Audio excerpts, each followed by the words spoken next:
Alors, sur la méthode de travail, déjà, comme on est assez nombreux, je préfère que vous posiez les questions par écrit. C'est-à-dire, si vous avez une question précise, vous la notez sur un papier et quand on fait ou des pauses ou un déjeuner, à ce moment-là, vous me faites passer la question. Et je l'aborde, je l'intègre dans le stage, parce que je n'aurai peut-être pas la possibilité de vous demander de faire un tour d'horizon pour savoir qui a des questions à poser. Autre chose, les thèmes que vous aimeriez aborder si nous en avons le temps. Alors, si vous voulez qu'on parle de quelque chose, écrivez-le moi sur un petit papier, mais je ne pense pas que nous le puissions, parce qu'on a quand même un planning assez serré. Après, pour ceux qui voudraient aller plus loin qu'un simple stage sur l'exorcisme, vous pouvez toujours soit me téléphoner, soit m'écrire. On abordera peut-être un petit peu la question au cours du séminaire, mais il y a possibilité, bien sûr, d'aller plus loin. Alors, également le suivi du stage, c'est-à-dire qu'aujourd'hui, on se rencontre, on va parler pendant 2 jours d'un certain nombre de choses passionnantes et intéressantes, et puis après, c'est fini. Alors après, vous vous retrouvez lundi matin avec un fascicule, avec des cassettes, avec un stage, et vous aurez des questions, et il y a des choses que vous aimeriez aborder. Alors à ce moment-là, vous avez 2 possibilités, soit me téléphoner pour me poser les questions, soit m'écrire. Alors je préfère que vous me téléphoniez, même si je suis un peu difficile à joindre, parce que si vous m'écrivez, je vous répondrai en vous mettant un petit mot, vous demandant de me téléphoner. Donc téléphonez-moi tout de suite. Alors je suis toujours... c'est toujours agréable si vous m'appelez pour me poser des questions concernant le stage. Donc je suis là pour vous aider, non pas pour faire un stage uniquement pendant 2 jours, mais pour continuer, la formation en fonction de ce que vous désirez, en fonction des conseils dont vous avez besoin. Alors, également les stages sur cassette. Alors, pour les gens qui suivent les stages sur cassette, il est toujours préférable de venir physiquement. Parce qu'en plus du texte, en plus, du son de la voix, il y a d'autres choses qui vont passer. Alors bien sûr, à défaut, l'enregistrement, c'est mieux que rien. Donc si un jour où il y a un stage qui vous intéresse, que vous ne pouvez pas venir, on enregistre les cassettes, on peut vous envoyer les cassettes. Alors maintenant, il y a 2 choses avant d'entrer dans le vif du sujet. Il y a la notion des gardiens du seuil. Alors il y a un certain nombre d'amis là qui l'ont expérimenté ce matin. Les gardiens du seuil, c'est quoi? Ce sont des événements qui sont soit intérieurs, soit extérieurs, qui sont là pour nous empêcher de progresser. Comme si, quand on veut démarrer une démarche ésotérique, ou quand on veut continuer une démarche, à un certain moment, il y a des choses qui sont là pour nous empêcher. C'est un petit peu un moyen de sélection qui permet aux plus courageux, d'aller plus loin. Donc c'est comme si ces gardiens du seuil, c'était un filtre qui est là pour faire tomber la voiture en panne, pour faire que justement quand il y a un stage, c'est à ce moment-là qu'il y a des grèves de train, qu'il y a des grèves de métro, qu'il y a l'autoroute qui se trouve bouchée, qu'il y a les enfants la nourrice qui tombe malade et qui ne peut pas garder les enfants, enfin un certain nombre d'événements qui font que vous allez être retardé dans votre démarche. Alors si on tombe dans le piège de ces gardiens du seuil, on ne vient pas, on ne prend pas les cassettes, on n'achète pas les livres, et puis on ne fait rien. Alors les gardiens du seuil, vous les avez tous là, ici présents, vaincus parce que vous avez réussi à venir ce matin, mais il y en a qui vous attendent lundi, parce que lundi, quand vous allez vous retrouver donc chez vous tranquillement, le premier gardien du seuil, ça va être comme nous tous, et moi le premier, ça va être la paresse, ça va être le manque de temps pour travailler, ça va être tout un tas de facteurs qui vont nous empêcher notre progression.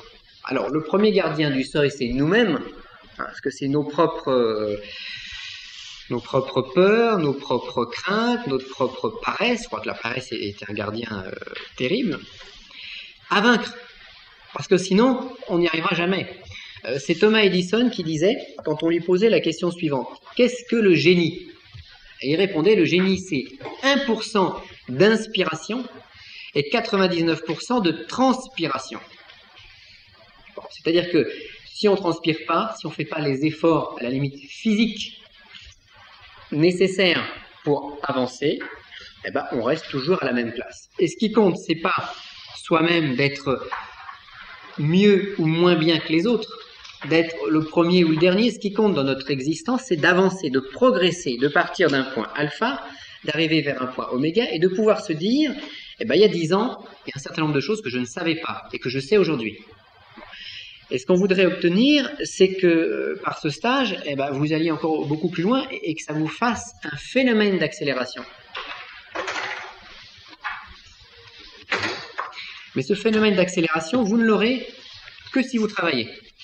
Donc là, je ne vais pas vous cacher que la tâche va être difficile, surtout quand on va aborder le phénomène de l'exorcisme, qui est une technique, je dirais, dangereuse.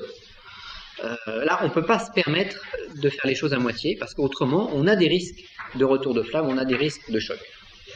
Donc, l'exorcisme, ce sera d'abord, on va le voir ce matin, un travail personnel, un entraînement.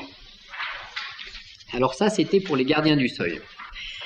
Autre chose très importante, c'est pour aborder cette technique, c'est d'oublier déjà tout ce que vous avez appris sur l'exorcisme, tout ce que vous avez appris sur la réincarnation, tout ce que vous avez appris sur les démons, tout ce que vous avez appris dans l'ésotérisme. Parce qu'il y a deux branches dans l'ésotérisme. Il y a la branche livresque classique, et puis il y a la branche de la tradition plus orale, plus tradition secrète et opérative. Alors, on est tous inondés de livres parlant de la tradition, du livre, mais on a très peu d'informations sur la tradition, pas appeler ça tradition secrète, mais sur la tradition opérative. Bon, et la tradition opérative ne voit pas les choses de la même façon que l'aspect livresque. Donc déjà, vous oubliez ce que vous avez appris et on va essayer de reprendre les choses autrement. Alors ce que vous avez appris n'est pas faux, mais il y a peut-être des petits détails qui ont échappé aux auteurs que vous avez pu lire et qui font que c'est comme une montre, il y a des grains de sable. Et quand il y a des grains de sable dans un rouage, le rouage ne fonctionne pas bien, voire pas du tout. Alors ça, c'est pour déjà éluder toutes les questions que vous allez me poser. Oui, mais monsieur Untel a dit telle chose, et vous dites le contraire. Donc on oublie, on essaye on va faire table rase et on va essayer en fait de se servir de notre logique, du raisonnement, du ressentir bien sûr, mais surtout du raisonnement pour aborder ces choses et pour avancer dans la notion de l'exorcisme.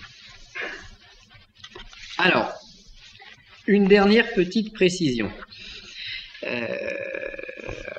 Bon, déjà, de toute façon, à la fin du stage, vous aurez un petit fascicule qui vous sera distribué, qui reprendra les grandes lignes que nous aurons développées. Mais surtout que ça ne vous empêche pas de prendre des notes, parce qu'il y a beaucoup de choses qui ne sont pas dans le fascicule, bien entendu. Alors, quelques précisions. À cause, je dirais, des délires ésotérico-morbides de certains groupements paranoïaques. Quelques petites précisions. Un chrétien, mais ça c'est dans les textes et c'est depuis des siècles comme ça, un chrétien a interdiction formelle de se suicider. Et c'est pour ça que que par exemple au Moyen-Âge et que pendant des siècles, les gens qui s'étaient suicidés n'avaient pas le droit à avoir les sacrements chrétiens, ils n'avaient pas le droit d'être enterrés au cimetière avec les autres chrétiens, cimetière qui était souvent autour de l'église. Donc, sur le plan purement religieux, le suicide n'est pas une pratique chrétienne. Première chose. Alors, deuxième chose également importante, pour d'autres raisons aussi, mais on l'a dans la tradition. Un chrétien ne doit jamais être incinéré après sa mort. Éviter l'incinération. Je dirais l'explication simplement religieuse, c'est que c'était d'abord une coutume païenne. Hein, on trouve l'incinération aux Indes, etc. Et que les dominicains, donc nos saints exorcistes, enfin nos saints, pas exorcistes, nos saints, comment s'appelait là, inquisiteurs, brûlaient les sorciers et les sorcières pour les détruire dans leur corps physique, mais en plus pour les détruire dans leur corps subtil. Donc, c'est une pratique à éviter. Troisième point, le rôle du chrétien est toujours de défendre la vie. L'exorcisme, c'est ça, c'est défendre la vie de quelqu'un contre des attaques. Bon. Donc, tu ne tueras point, c'est le premier commandement de Moïse. Autre point également important, les enfants, si vous en avez, doivent toujours être laissés en dehors des problèmes religieux ou des problèmes ésotériques. Pourquoi ? Parce que déjà, première chose, la meilleure façon pour dégoûter un enfant de l'ésotérisme, c'est de commencer à l'imbiber dès son plus jeune âge. Et à ce moment-là, quand il aura 18 ans, il fera une inversion, il rejettera en bloc tout.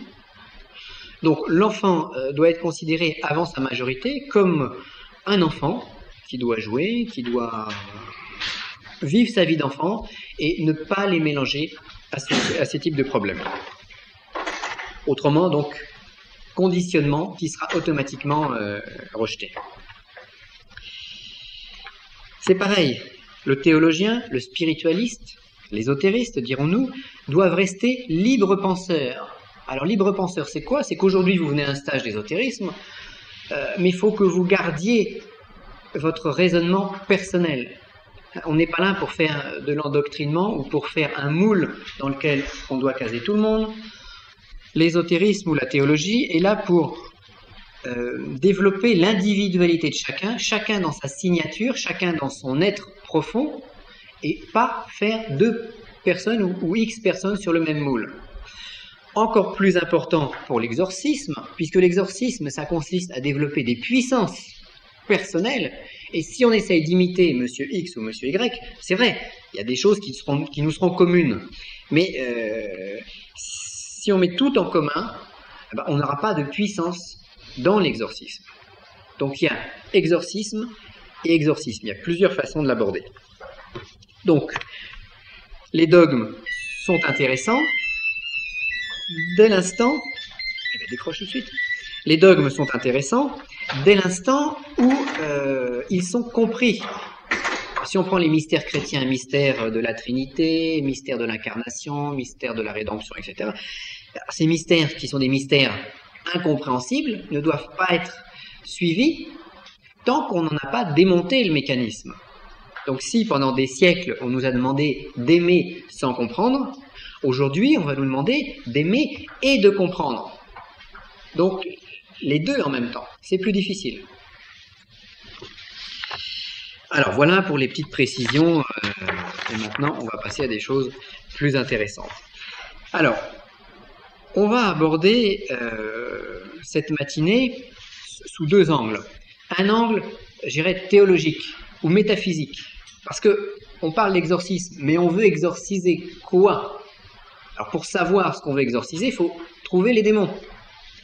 Alors on va essayer de partir à la quête des démons ce matin pour savoir sur quel plan ils peuvent se situer. Qu'est-ce qu'on appelle démons? On y reviendra tout au long du stage. Et ce matin, on verra une chose extrêmement importante qui est l'entraînement de l'exorciste. L'entraînement de l'opérateur. L'exorciste est comme un boxeur qui va affronter quelqu'un. Alors que cet exorciste ou que ce désenvoûteur, si c'est un laïc, soit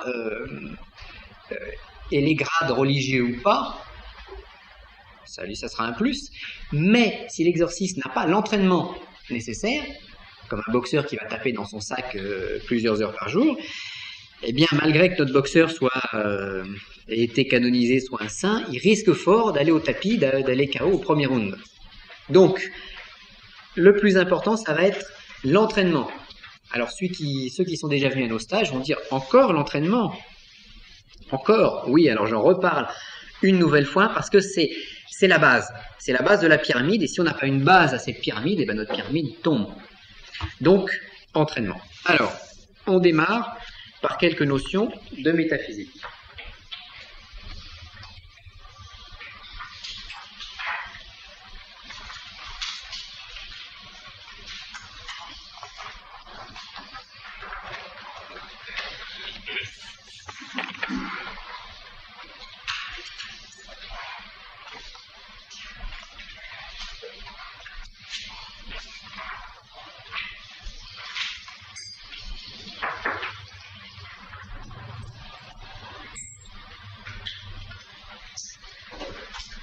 Alors, on va commencer par essayer d'aller le plus haut possible dans la conceptualisation du principe divin, pour voir où se trouve le diable. Nous allons donc avoir tout en haut ce qu'on va considérer comme une lumière qui va être hors du temps et de l'espace. Alors, nous vivons dans une dimension avec un espace limité, Alors l'espace limité, ça fait qu'on a une peau qui limite notre corps physique, qui fait que nous ne sommes pas mélangés tous les uns avec les autres, physiquement parlant. Nous sommes limités, nous, dans l'espace, et limités dans le temps. Nos limites dans le temps s'expriment par le fait qu'on a une naissance, une vie et une mort. Donc, à nouveau, une limite temporelle. Si on essaye de monter un petit peu plus loin, on va dire que Dieu va être, lui, illimité. Donc, il va emplir l'espace infini et il va emplir l'éternité. Quand on regarde les étoiles, la nuit, eh ben, on a une notion de cet espace infini. On a une notion d'éternité. Mais ce dont nous parlons va être au-dessus de la notion même d'éternité et d'espace infini, puisque les concepts de temps et d'espace disparaissent. Donc on essaie de monter encore plus haut que le Dieu éternel et infini. Et là, on se retrouve avec ce qu'on va considérer comme une lumière. Au commencement était la lumière. Une lumière inconcevable pour nos esprits humains. Donc une forme de Dieu tout-puissant, mais au-delà même de ce que nous pouvons penser.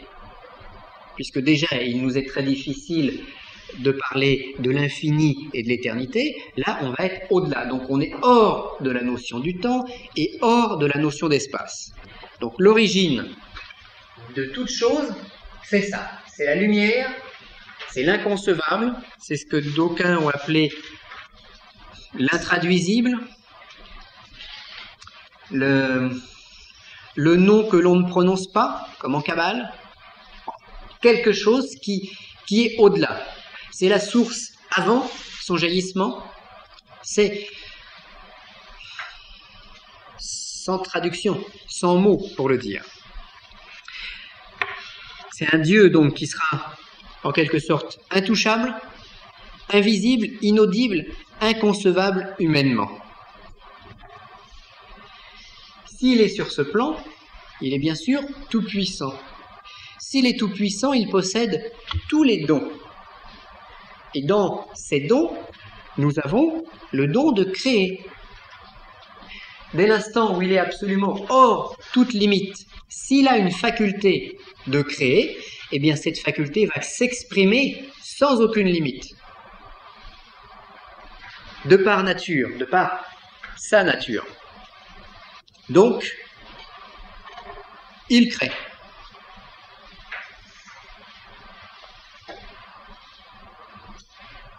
Et il va créer ce que nous allons appeler le Fils. Le premier principe qui peut être, selon le plan sur lequel nous nous plaçons, qui peut être également un Père pour les moindres créatures qui vont en résulter. Alors, ce Fils, c'est un premier principe, c'est une création qui sera totalement abstraite. C'est une lumière, comme son Père, puisqu'il est lui-même à l'image de, donc, une lumière qui ne va avoir aucune limite non plus, mais qui n'est plus du domaine du hors-temps et du hors-espace. Donc on va aborder avec ce premier Fils la notion de temps et d'espace. Alors, quel est, au niveau du temps, par exemple, le temps le plus simple possible? Parce que là, nous sommes dans l'unité, nous sommes donc dans la simplicité. L'éternité, à la limite, si je suis éternel, si je vis éternellement, ça veut dire que j'ai un commencement, mais pas de fin. Mais je suis quand même limité de par mon commencement. Mais si moi je suis éternel, je vais pouvoir faire des choses. Mettons, je reste éternel, physiquement immortel sur Terre, comme dans certains films qu'on peut regarder, et ben je vais avoir plein d'aventures qui vont se succéder. Mais ça veut dire que si je suis dans la notion de temps, il faut m'excuser, il y a pas mal de métro.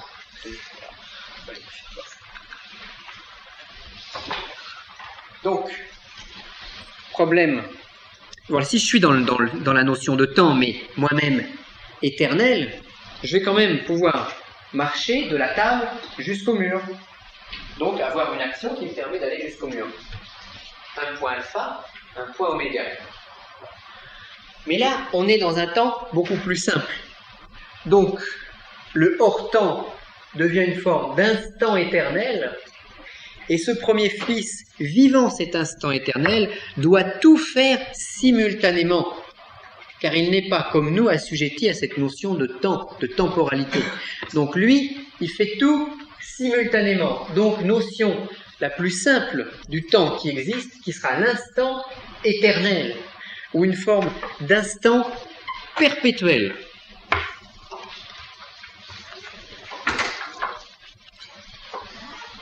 Alors sur le plan de l'espace, on va avoir la même notion.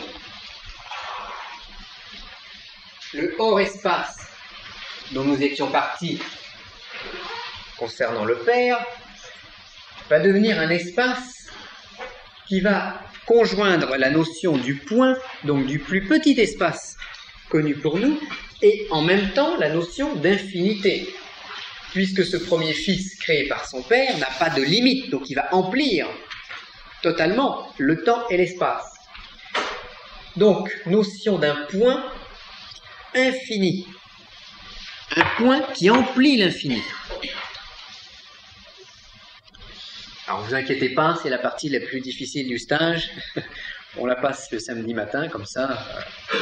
Mais c'est extrêmement important pour un exorciste de pouvoir savoir qu'est-ce que Dieu, qu'est-ce que le Père, qu'est-ce que le Fils, parce que, toujours pareil, la question que nous allons nous poser, c'est, mais où sont les démons? Pour l'instant, on s'aperçoit que, par rapport à la lumière inconcevable, il n'y a aucune ombre au tableau. Il n'y a pas de diable. Quand on a la création du premier Fils, qui est une force, une espèce de puissance d'énergie, le premier Fils, il est instant éternel, il est point infini, il est la porte des étoiles, de par cette notion d'espace qui n'en est pas. Bon. Mais lui, il n'y a pas de démon, il n'y a pas de diable, il n'y a rien du tout à ce niveau-là. Donc le hors-temps devient le premier temps, le plus simple, et le hors-espace devient le premier espace, le point infini, dont tout va découler pour nous. Donc le Père, ensuite le Fils.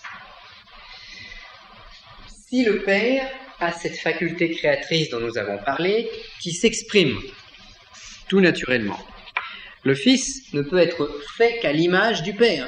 Donc lui-même, il possède cette faculté créatrice. Et comme le Fils emplit le temps infini, le temps éternel, l'espace infini, il va exprimer en lui-même cette faculté qu'il a héritée de son Père. Donc il va à son tour créer. Et il va créer quoi? Il va créer ce qu'on va nommer une matrice. La matrice de ce qui aura lieu après. Et ce qu'on peut également nommer la Vierge éternelle. Alors la Sainte Vierge dont on parle, n'aurait-elle pas sa naissance théologique à cet endroit? Donc ce Fils, répétant le geste de son Père, va créer une matrice. Alors, nous avions la lumière en haut, nous avons toujours la lumière au niveau du Fils, et nous avons toujours la lumière au niveau de la Vierge. Mais cette lumière va s'exprimer de façon différente. Alors c'est la création du Fils qui brandit la lumière de son Père. J'aurais aimé écrire Saint-Esprit avec un point d'interrogation. Il brandit la lumière de son Père et va créer lui-même donc une matrice universelle. Et à ce moment-là, alors, on est dans des notions, je dirais, quelques notions théologiques et métaphysiques assez fines, donc nous y reviendrons. L'instant deviendrait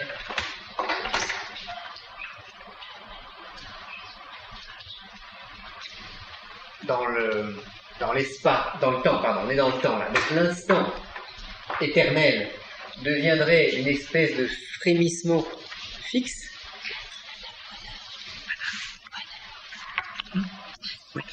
Donc deviendrait une sorte de frémissement fixe, c'est-à-dire que notre Fils est un instant éternel, donc il doit tout faire simultanément.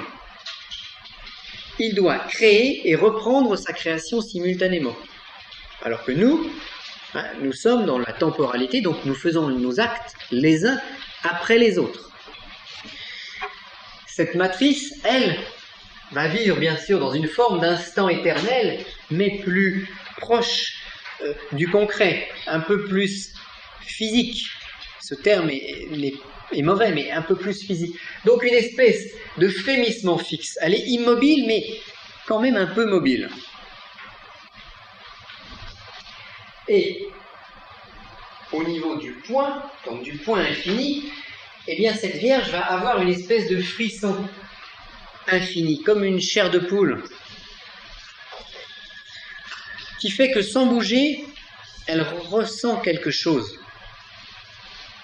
Et que ce frisson qui lui est donné par le Fils, parce qu'on peut considérer également que nous avons là les deux époux, les époux alchimiques, donc le père et la mère, sur un certain plan, qui vont se connaître et vont engendrer plus loin des enfants.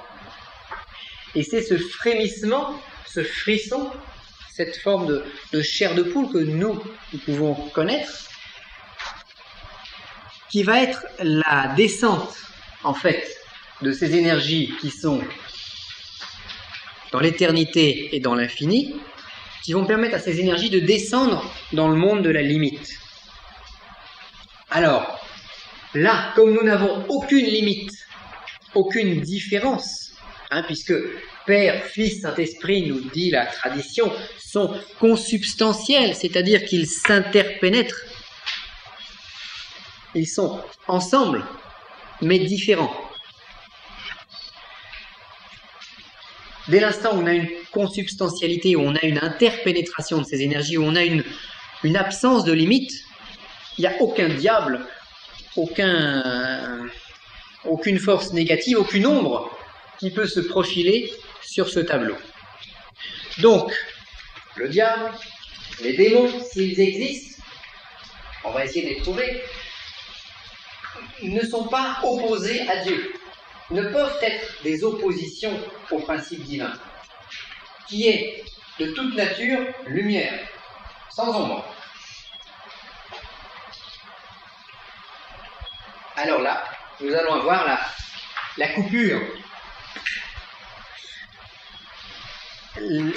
Quelque chose va ici être tranché, c'est un terme qui ne convient pas, mais il va ici se passer quelque chose, tout comme nous avions basculé tout en haut de la lumière inconcevable, hors temps, hors espace, à un temps éternel et à un espace infini, et bien à nouveau, de cet espace infini et de ce temps éternel, nous allons basculer dans le monde de la limite, qui est notre monde. Et heureusement que ça bascule. Alors ça bascule pourquoi ? Tout simplement parce que cette Vierge, cette matrice universelle, qui connaît son époux, elle est simultanément, cette Vierge, elle est simultanément virginale, puisque elle est conçue du Fils, elle est simultanément enceinte de ses enfants, qu'elle va porter. Donc on a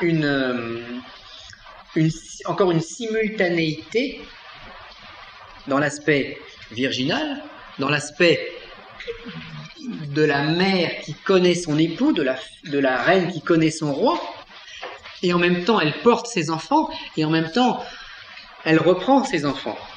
Donc, monde de la simultanéité. Alors, la Vierge éternelle et infinie, eh bien, c'est le corps divin, c'est le corps de Dieu. ce que nous appellerons l'éther. Pour ceux qui ont travaillé sur le 36, eh bien, on peut considérer que la matrice vierge, c'est ce qui va être, c'est de l'éther. Donc c'est la pointe de notre monde qui va descendre dans la matière. Donc c'est de l'éther ou Saint-Esprit. C'est là que se trouve l'élixir de vie éternelle que cherchent les alchimistes. Et là, le problème de l'alchimie, si on cherche trop dans la matière, eh ben, on ne remonte pas assez haut pour capter cet élixir de vie éternelle. C'est la fontaine de jouvence qui se trouve ici. Le fiat lux, l'énergie créatrice, l'énergie qui va nous intéresser maintenant, en fait. Et voilà, au niveau... c'est pour ça que dans les temps anciens, les alchimistes étaient très souvent également très mystiques et des théologiens, parce que c'est là qu'ils doivent aller chercher leur énergie et leur puissance.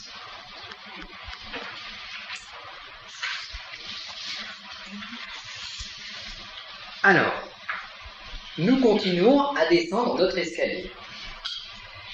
Alors, la Vierge connaît le frisson, parce qu'elle connaît son époux. Et son frisson, comme une chair de poule, qu'est-ce qui se passe dans la chair de poule qu'on a sur la peau? Il y a des petites boules qui se créent. C'est très curieux.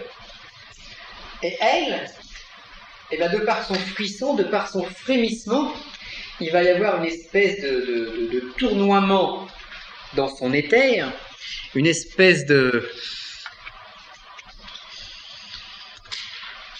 comme quand le vent se roule sur lui-même, une forme de tourbillon, une espèce d'entonnoir, comme quand vous videz votre lavabo, il y a un entonnoir qui se crée, il y a l'eau qui tourbillonne. Bon, eh bien ce tourbillon d'éther va se rassembler sur lui-même et va finir par créer des bulles. Donc, la Vierge éternelle va créer des bulles de son propre corps, de son propre éther, mais qui vont être différents de son corps à elle, de par leur concentration plus forte.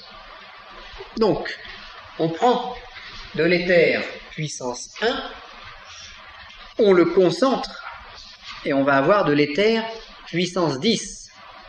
Et dès l'instant où cet éther sera puissance 10, il sera différent de la mer dans laquelle il baigne, qui n'est que puissance 1, un petit peu comme un glaçon dans de l'eau.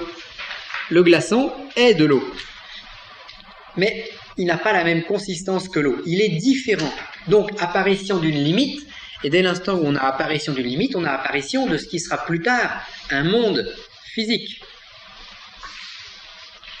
Donc, les bulles éthériques, eh bien, ce sont les enfants, origine de la limite, et enfants du Fils et de la Vierge.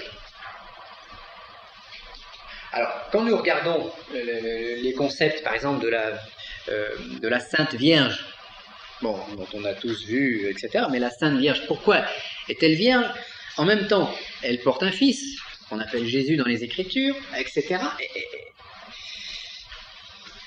Si on se reporte à cet état de virginité, oui, elle est vierge, elle porte des enfants, elle connaît son époux simultanément. Donc la vraie virginité de la Sainte Vierge, elle est peut-être plus sur ce plan théologique ou métaphysique que sur un plan plus bas. Alors nous avons donc apparition des bulles éthériques, origine de la limite, c'est-à-dire d'une différenciation entre ce qu'il y a autour et le centre. Alors pourquoi sous forme de bulles? C'est parce que dès l'instant où vous comprimez par une force miraculeuse, je dirais, où vous comprimez quelque chose, eh bien la forme la plus simple, c'est la forme d'une bulle, c'est la sphère. Donc apparition de sphère. Et si les planètes sont rondes comme des sphères, c'est pour cette raison métaphysique d'abord. Et s'il y a une raison métaphysique, automatiquement il y aura une raison physique qui fera que la sphère est la meilleure forme pour notre planète. Et c'est également la forme limitée dans laquelle on peut avoir une notion d'infini. Si vous décidez de faire le tour de la Terre, vous marchez direction ouest, par exemple. Vous marchez, vous prenez un avion puis vous tournez. Eh bien voilà. Vous allez automatiquement, vous allez faire le tour de la Terre une fois, 2 fois, 3 fois, et si vous ne vous arrêtez pas, vous aurez une notion d'une forme d'espace illimité, puisqu'on peut faire de nombreuses fois le tour de notre planète. Donc c'est la forme la plus... qui tient en elle la notion qui se trouve au-dessus. Alors, dans ces bulles éthériques, l'éternité donne naissance à une notion de début et de fin, et l'espace limité donne notion, l'infini, à une notion d'espace limité. Je vais essayer de rapprocher un petit peu, peut-être pour...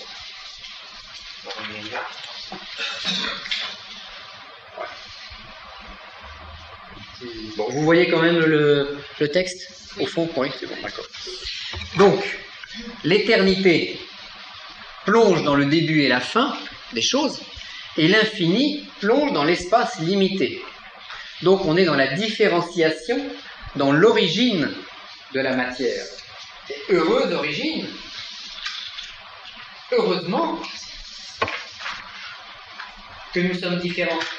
Sinon, nous serions tous mélangés dans un magma informe.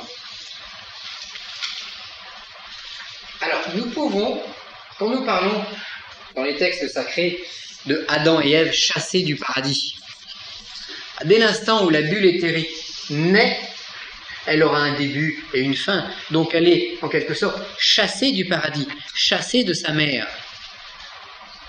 Elle est dans son ventre, mais elle en est chassée de par l'apparition du principe de la limite.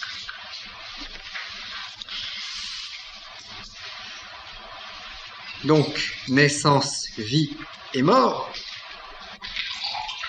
et l'infini se limite en individualité planétaire, humaine, etc. Ne serait-ce pas également ici la chute des anges? Si on a vu qu'en haut il n'y avait aucune ombre au tableau, eh bien nous avons ici le début d'une forme de chute. Tant que nous n'avons qu'une bulle d'éther, il n'y a pas de chute.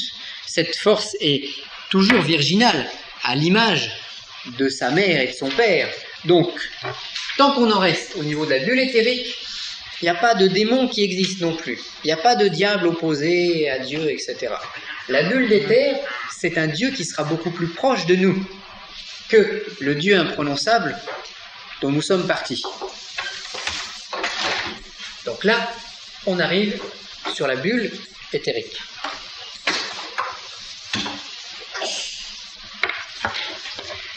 Donc la chute des anges, Adam et Ève qui vont bientôt être chassés du paradis. On a la descente de l'échelle de Jacob.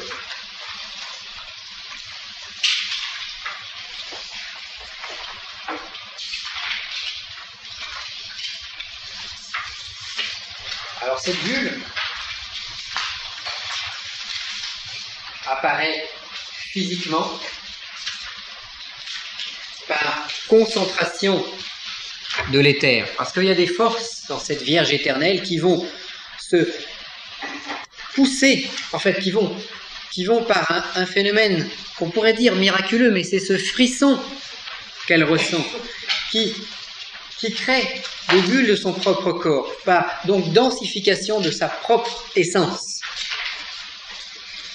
Mais dès l'instant où vous avez, sur le plan matériel, physique, la compression d'un gaz, la compression d'un liquide, dès l'instant où une force comprime, il y a automatiquement une force d'explosion qui va se trouver, qui va apparaître. Donc très très vite, dès l'instant où nous avons ceci,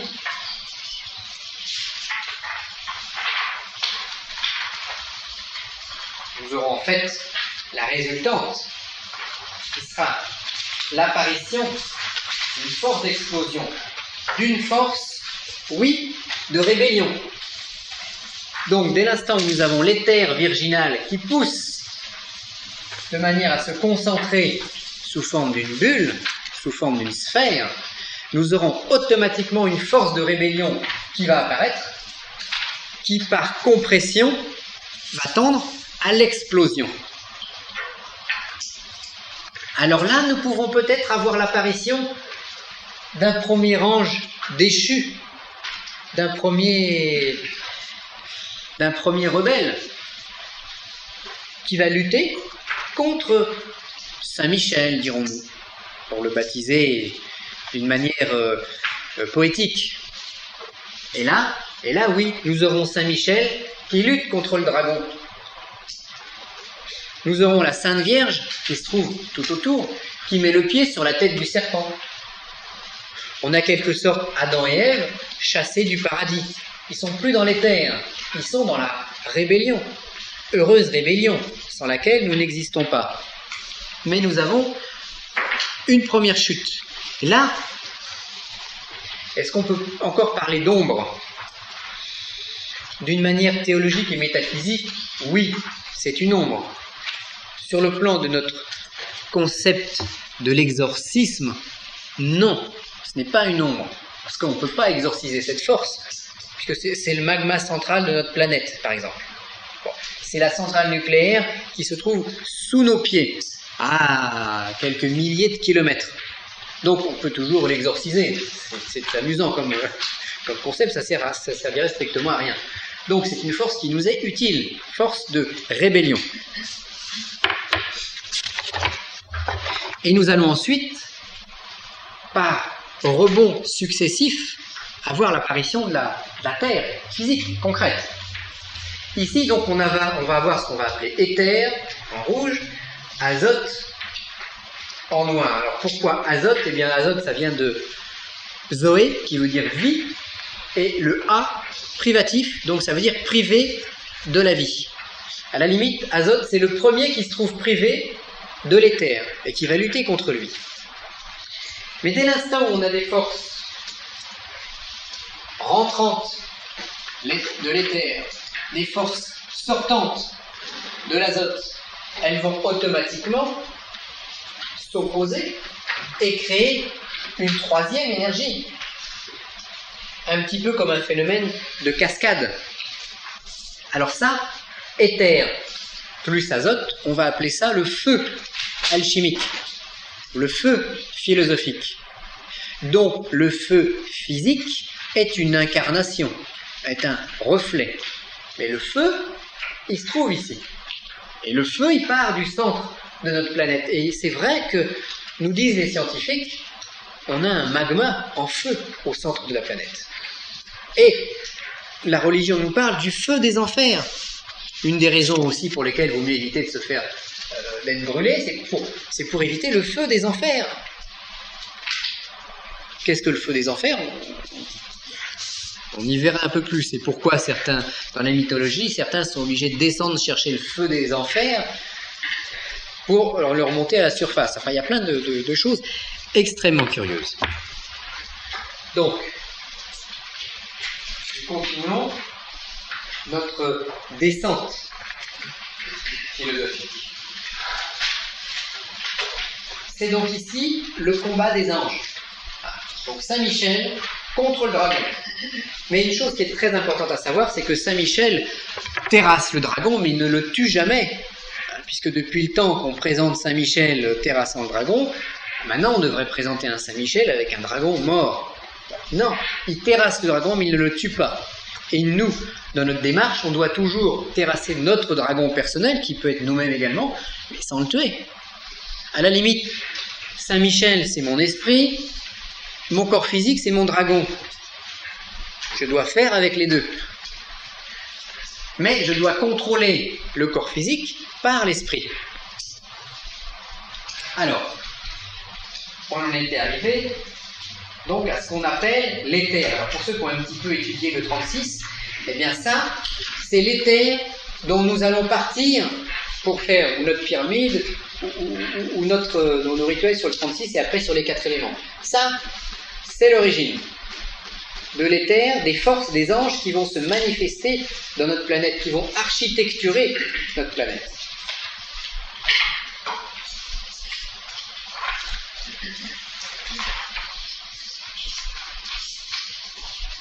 Donc, on a l'éther. nous venons de voir également que éther plus azote nous donne le feu, premier feu alchimique. Continuons notre descente, eh bien nous avons l'apparition de l'air, en jaune, qui est moins bien visible. Ici, nous avons l'air après le feu, l'air alchimique, l'air théologique, je dirais. Ensuite, nous avons l'apparition du principe eau. Mais j'ai bien dit du principe et non pas de l'eau physique. Principe eau. Puis, apparition du principe terre. Et à partir de là, nous sommes devant un monde qui va devenir concret, qui va devenir physique, sur lequel je vais pouvoir reposer mes pieds. Et tout ça, ce sont les jeux et les luttes des anges, les uns contre les autres, qui s'arc-boutent comme les piliers d'une cathédrale. Vous savez qu'une cathédrale est faite donc d'arc-boutants sous tension. La pierre d'une cathédrale est sous tension. Il y a des forces qui s'opposent. À la limite, comme dans une harpe, si on pouvait prendre un arc-boutant d'une cathédrale et taper dedans pour le faire vibrer, on aurait une résonance dans toutes les arches. Et les arches sont là, les 36 arches se placent à ce niveau-là.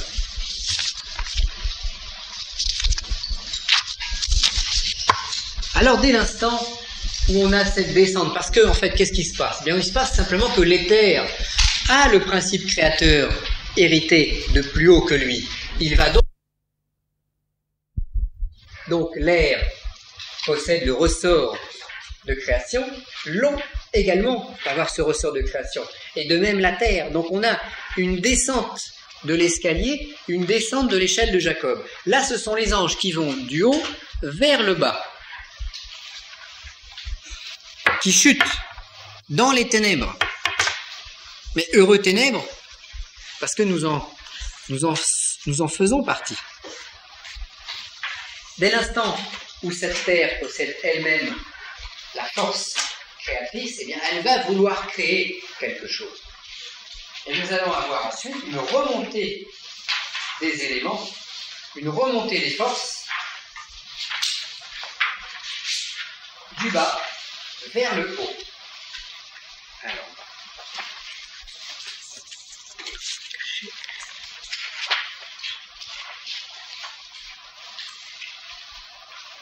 donc cette terre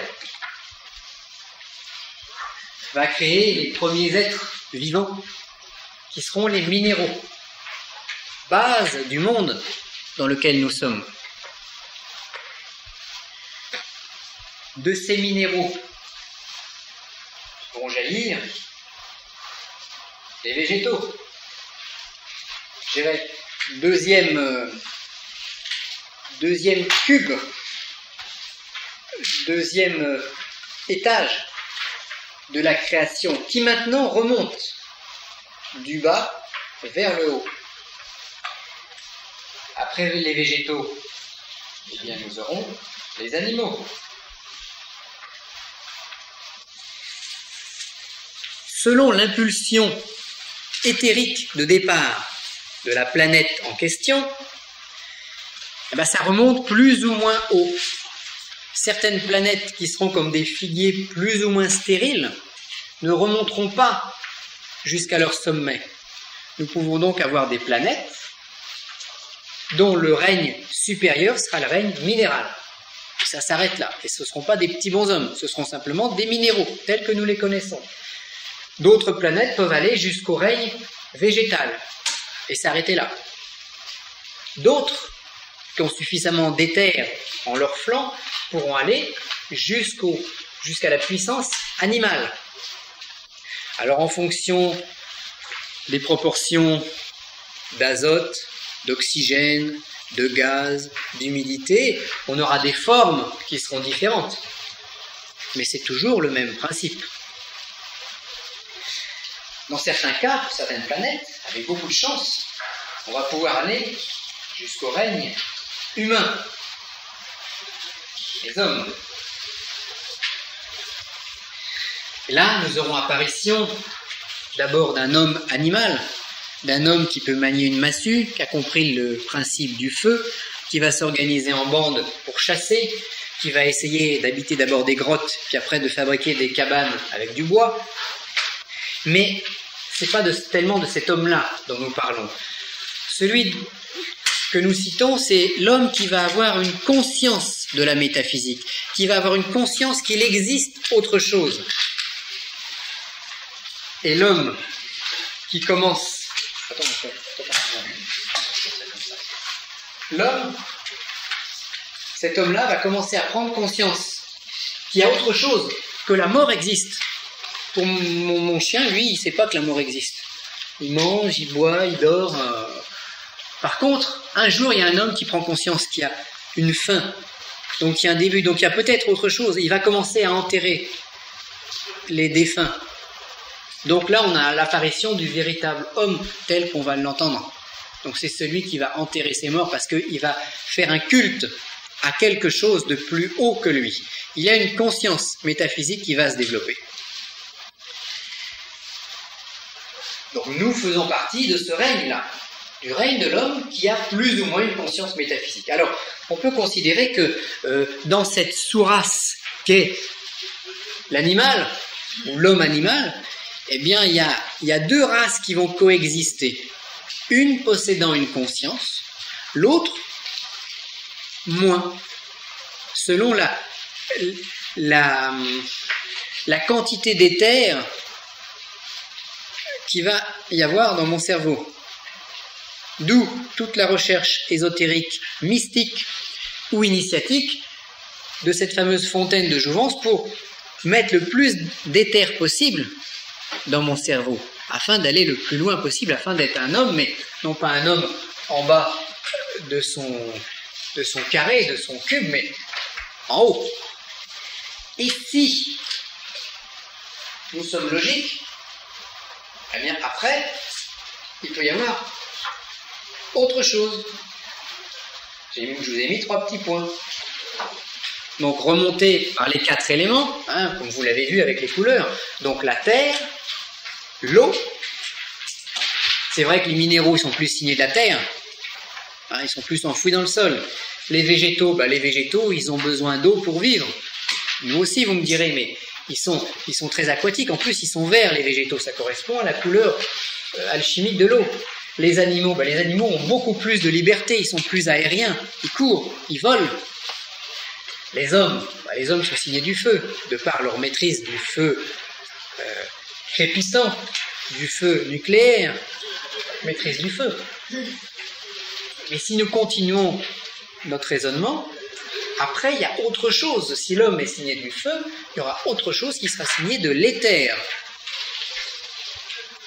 Donc nous sommes peut-être aujourd'hui la couronne de notre création, parce que la création n'est pas finie. Nous sommes dans un monde qui n'est pas fini. Pourtant, on a bien l'impression que les choses sont fixes. Mais non, nous sommes dans un monde en évolution. Donc peut-être que de la race humaine peut jaillir autre chose.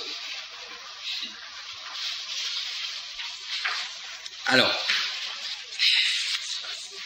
question maintenant que nous devons nous poser, mais où est le diable dans tout ça? Où sont cachés les démons? Parce que pour l'instant, on a rencontré des minéraux. Est-ce que les minéraux sont des démons? Je sais pas, les végétaux sont-ils des démons? Les animaux sont-ils des démons? Alors on va dire oui, quand le lion chasse la gazelle et qu'il plante ses crocs dans son cou pour la tuer, c'est un méchant animal.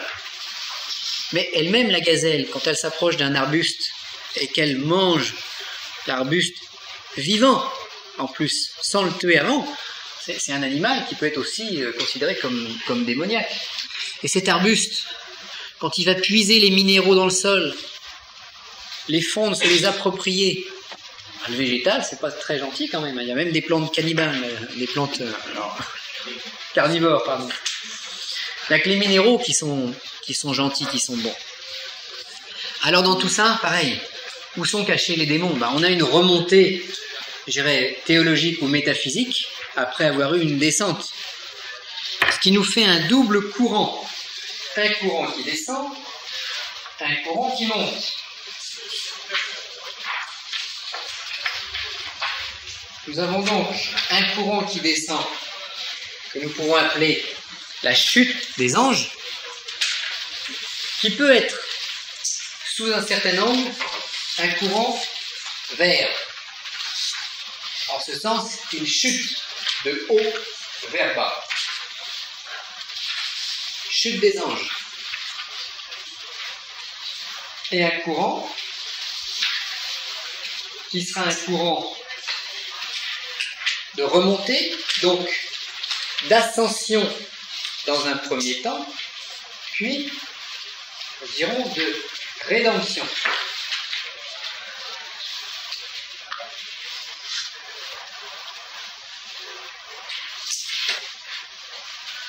Alors voilà en fait comment la création se comporte. Enfin, comment notre création, comment notre bulle d'éther à nous fonctionne. Chute des anges, qui ne sont pas des démons, mais qui vont s'atrophier progressivement vers une forme concrète.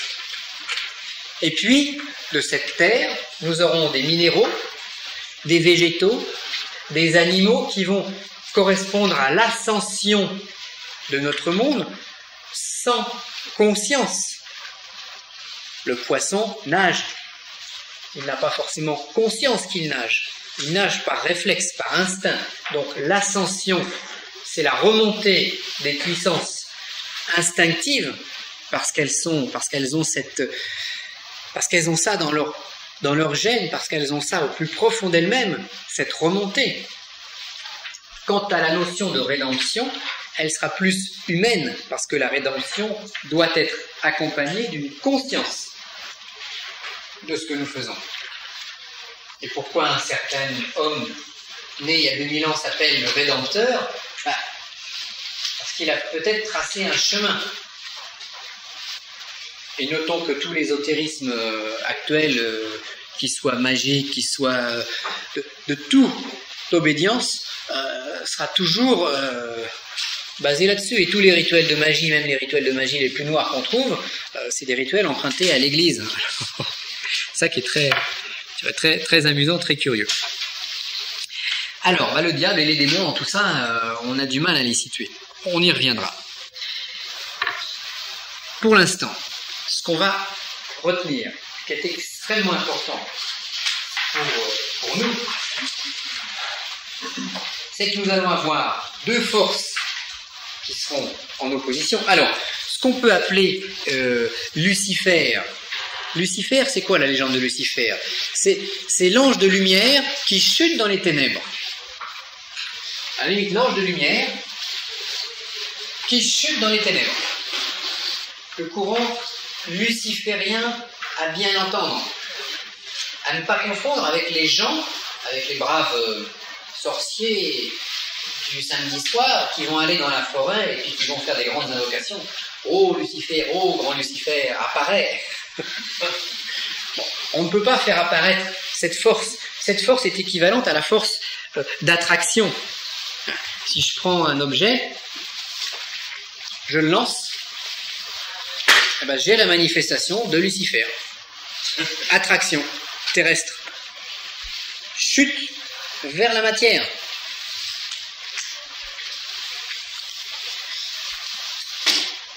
Et là, on aura plutôt le courant rouge christique de remonter. Donc, il y en a un qui est vert. Et d'ailleurs, le Saint Graal n'est-il pas taillé dans une émeraude verte tombée du front de Lucifer? Donc, le courant vert. Et qu'est-ce qu'il y a dans le Saint Graal vert? Eh bien, il y a le sang du Christ rouge.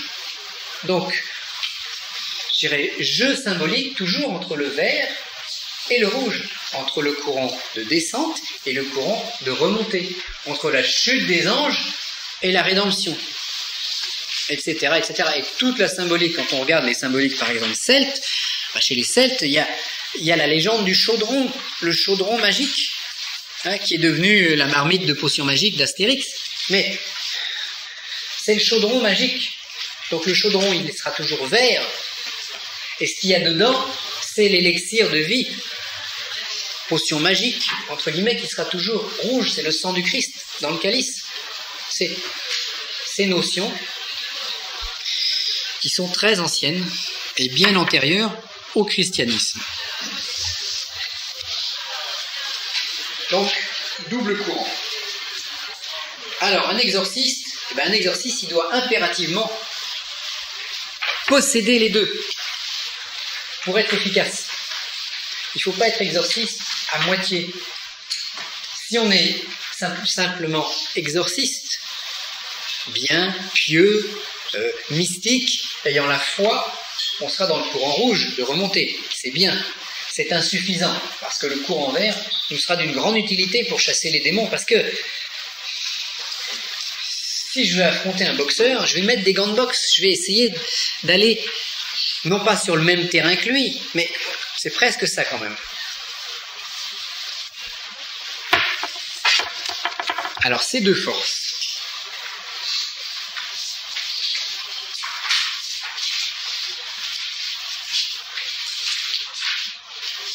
on va prendre le schéma qu'on avait vu au début pour une bonne compréhension. Nous avons donc deux forces sur notre planète qui s'affrontent. Considérons que ceci maintenant est la planète concrète, physique, terminée, telle que nous la vivons actuellement, avec les minéraux, les végétaux, les animaux, les hommes, tout est complet. Nous avons deux forces principales qui fonctionnent. Une force éthérique spirituelle, dite cosmique dans certains ouvrages, et une force tellurique qui remonte du centre. Les pouvoirs viennent de là. La mystique vient d'en haut. Il faut conjoindre les forces, je dirais, mystiques et les forces telluriques de manière à être efficace. Parce que nous sommes sur cette planète. Nous ne sommes pas de purs anges qui peuvent se contenter des forces de l'éther. Nous sommes incarnés. Et dès l'instant où nous sommes incarnés, nous avons besoin des deux. Nous avons un corps physique. Comme on disait tout à l'heure, si mon éther, c'est mon esprit, mon azote, ce serait mon corps physique. Mais je ne peux pas détruire mon corps physique sous prétexte qu'il est opposé à mon esprit, parfois. Je dois faire avec les deux.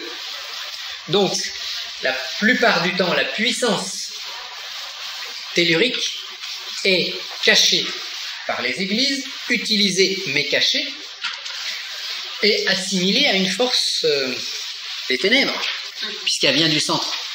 Donc surtout, n'y touchons pas. Surtout, n'y touchez pas, vous tous qui êtes là. Mais moi, je vais construire mon église sur un lieu tellurique, parce que je sais que c'est plus fort. Mais ce que je me permets, moi, je vous l'interdis à vous. Parce que je veux garder le pouvoir pour moi tout seul, et ne pas le partager. Donc, ce qui signifie qu'un exorciste... Alors le problème, c'est qu'avec ce genre de notion, avec ce type de notion, au bout d'un certain temps, je transmets bien sûr les clés du pouvoir à mes propres rejetons, mais pas à vous, bien sûr. Et puis mon rejeton, il comprend à moitié, il retransmet, et puis à un moment, on oublie complètement cette force ici, et on tombe dans une faiblesse, dans une mystique trop évaporée pour être efficace dans la matière. Alors c'est une des raisons pour lesquelles il y a beaucoup d'exorcismes aujourd'hui qui sont d'une efficacité très moyenne, parce qu'on a oublié cette force-là. On ne veut, pour exorciser les démons, n'utiliser que la force mystique, que la force spirituelle, qui est nettement insuffisante, parce qu'elle est spirituelle. Elle n'est pas de la matière. Et nous, pour nous soigner, pour nous guérir matériellement, on a besoin d'une force matérielle. Comme quand je mange, si je mange uniquement de l'éther, si je mange une hostie par jour, c'est bien, mais ça ne me suffira peut-être pas, parce que j'ai mon corps physique qui a besoin d'autre chose. Il y a des cas, il y a des exceptions, vous allez me dire. Oui, bien entendu. Mais essayez de faire pareil. Essayez de vous nourrir, vous, avec une hostie par jour. Et puis, je vous le déconseille. Donc, on a besoin de cette force tellurique, de cette force, de ce feu, qui n'est pas le feu des enfers, au sens chrétien du terme, mais qui est un feu qui vient du centre de la terre et qui, lui, nous donne la force. Les magiciens et les sorciers puisent leur force à ce niveau-là. C'est ça qui donne les pouvoirs. Et c'est l'éther qui donne la sagesse de bien les utiliser. C'est comme si je monte à cheval. Ça, c'est le cheval. Moi, je suis le cavalier. C'est vrai qu'un cheval sauvage non maîtrisé a des chances de m'entraîner dans les sous-bois et je risque de me faire très mal. Par contre, si je suis à pied, j'irai beaucoup moins loin, beaucoup moins vite que si je suis à cheval. Le mieux, donc, c'est l'exorciste à cheval. Symboliquement parlant, bien sûr. Alors, nous dirons que le prêtre bon, mystique, n'est pas suffisant. Il doit en plus être puissant. Donc un bon exorciste, c'est un exorciste puissant qui manipule les deux énergies. L'énergie de la rédemption, mais également l'énergie de la descente, du feu qui se trouve au centre. C'est donc la puissance au service du bien ou du bon. J'en parlais avec des amis dernièrement. La bonté est insuffisante. Il faut être puissant. Et c'est ce que nous demandent les religions, c'est ce que nous demandent l'ésotérisme, c'est ce que nous demande l'initiation, c'est ce qu'on nous demande partout, c'est d'être puissant et bon. Si on est impuissant, faible, tant pis pour nous. Alors il y a deux formes. Vous avez la puissance au service des ténèbres. C'est le sorcier, le mage noir. Il y a une petite phrase dans la Bible qui est curieuse. Il est dit « Dieu vomit les tièdes ». Et il plaît à Dieu que vous soyez ou tout froid ou tout chaud. Cela voudrait-il dire, je ne vous répondrai pas, mais cela voudrait-il dire que Dieu il préfère celui qui est carrément mauvais ou celui qui est carrément bon, mais vomit celui qui n'a pas d'opinion.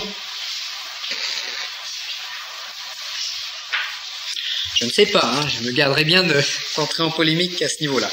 Mais vous avez, voilà, la puissance au service des ténèbres, le mauvais sorcier, le mage noir, bon, qui finit très mal, bien entendu, mais au moins il représente une puissance.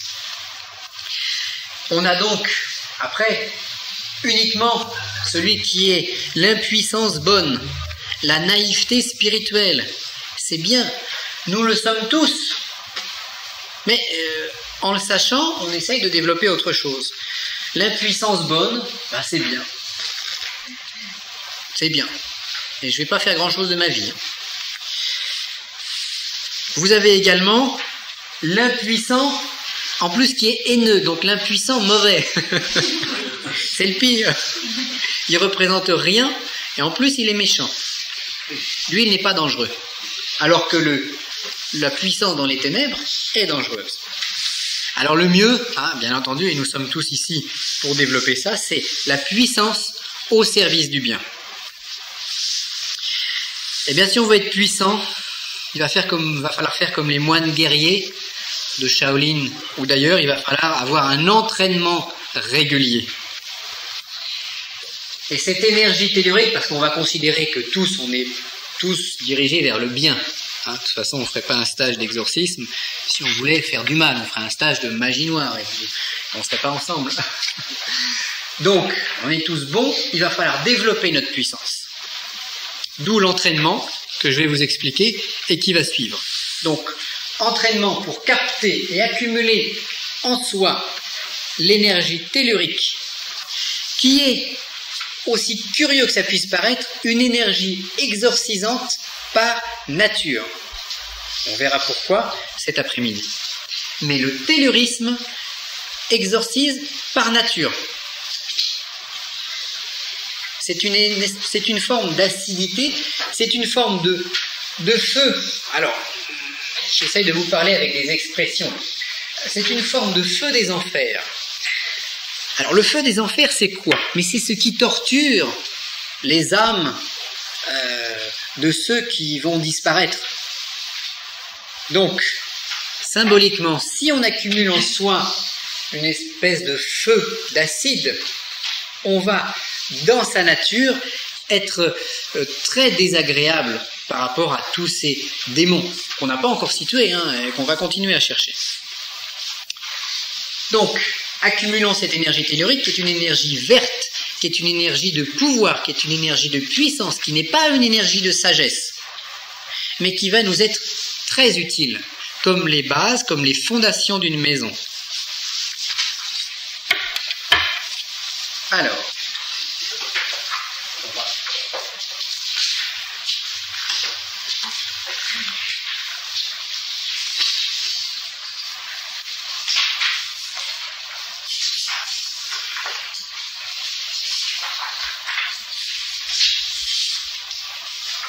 ça.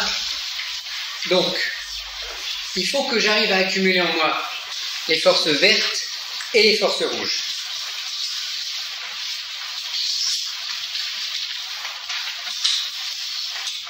Je vais éteindre un peu. Alors, il y a un entraînement qui nous vient... Oui, question ? Pardonnez-moi, vous en avez peut-être parlé tout à l'heure, je ne sais pas, peut-être fais-je aussi erreur. Vous parlez du feu des enfers. Oui. Si j'ai bonne mémoire de ce que j'ai appris au catéchisme, l'enfer était réservé, les enfers aux âmes des êtres non baptisés, oui. Qui était une forme de purgatoire entre guillemets. On essaye. Il y a une différence entre l'enfer. Oui. Quelle est votre. Alors, on essaye. Votre image sur ça, on essaye d'oublier. On a vu au tout début du stage qu'on va essayer d'oublier toutes ces notions de catéchisme, les notions des livres d'ésotérisme qu'on a lus, etc. De manière à essayer de comprendre de la façon la plus simple. Donc là, on va parler les enfers, l'enfer, tout ça, on met ça ensemble. C'est le même bloc. Bon, c'est un feu qui brûle. On cherche les démons en fait pour l'instant et on n'arrive pas à les trouver. Mais on va plus, on va aller dans le stage en fait et plus on va affiner ça. Alors on disait aussi que les questions, je préfère que vous les posiez sur un petit papier comme on est assez nombreux, que vous me les passiez quand il y a une pause et puis à ce moment-là on les aborde dans le cours du stage. Non, c'est pas de problème. Alors, préparation pour la technique de respiration que certains connaissent et que certains pratiquent déjà. Nous allons avoir besoin de créer avec notre corps, comme c'est une énergie tellurique, je vais travailler avec mon propre corps. Alors que quand je vais vouloir capter les forces spirituelles, je vais travailler avec mon esprit. Donc là, c'est une technique, ce sera un entraînement respiratoire. Je vais tenter de créer un piège à énergie avec mon corps pour accumuler cette puissance. Je vais avoir besoin de 2 petits instruments. Je ne sais pas si je vais le mettre sur le... On va pas voir grand-chose. Voilà. Une petite plaquette de fer. Alors, mieux qu'une plaquette d'acier. Plaquette de fer qui va permettre d'attirer mieux l'énergie que je désire capter. Alors, même si vous n'avez pas le temps de tout noter, ce qu'on va voir là, tous les détails techniques, dans le fascicule que je vais vous remettre, il y a 3 ou 4 pages dans lequel je reprends point par point cet entraînement énergétique. Donc, nécessité d'une petite plaquette de fer. Alors, autre chose importante, ma main gauche est la main qui va prendre l'énergie, c'est la main qui est réceptrice, qui prend l'énergie. La main droite, c'est la main qui va donner l'énergie, c'est la main active. Donc, je vais devoir, pour pratiquer cet entraînement, bloquer la sortie des énergies, pour que les énergies ne sortent pas, donc bloquer la main droite et ouvrir la main gauche de manière à avoir une meilleure captation de ces forces. Le fer, qui fait dévier l'aiguille de la boussole, est un métal qui va attirer l'énergie. Le fer est également, nous dit la Kabbale, en correspondance avec la planète Mars, qui est la planète de l'énergie pure. Donc, par le fer, je capte le tellurisme. Ma main Donc j'aurai ma plaquette de fer dans ma main gauche. J'aurai dans la main droite, pour éviter les pertes énergétiques, une petite boule de plomb, parce que le plomb bloque les énergies. Donc globalement, je fermerai mon poing droit sur la boule de plomb et je laisserai la main gauche ouverte, la plaquette de métal sur les phalanges, sur les doigts, de manière à mieux attirer le flux tellurique. Pour réaliser un piège plus important, je vais m'allonger par terre, tête au nord, pied au sud, de manière à être dans les flux d'échange énergétique nord-sud. La boussole m'indique le champ magnétique. La géobiologie m'indique les échanges magnétiques nord-sud. Donc, tête au nord, pied au sud. Je vais m'allonger par terre. Pourquoi? Pour avoir la colonne vertébrale en contact avec le sol. Bonjour. Je vous ai appelé tout à l'heure. Monsieur Pileggi? Monsieur Pileggi, c'est ça. Excusez-moi, tout à l'heure.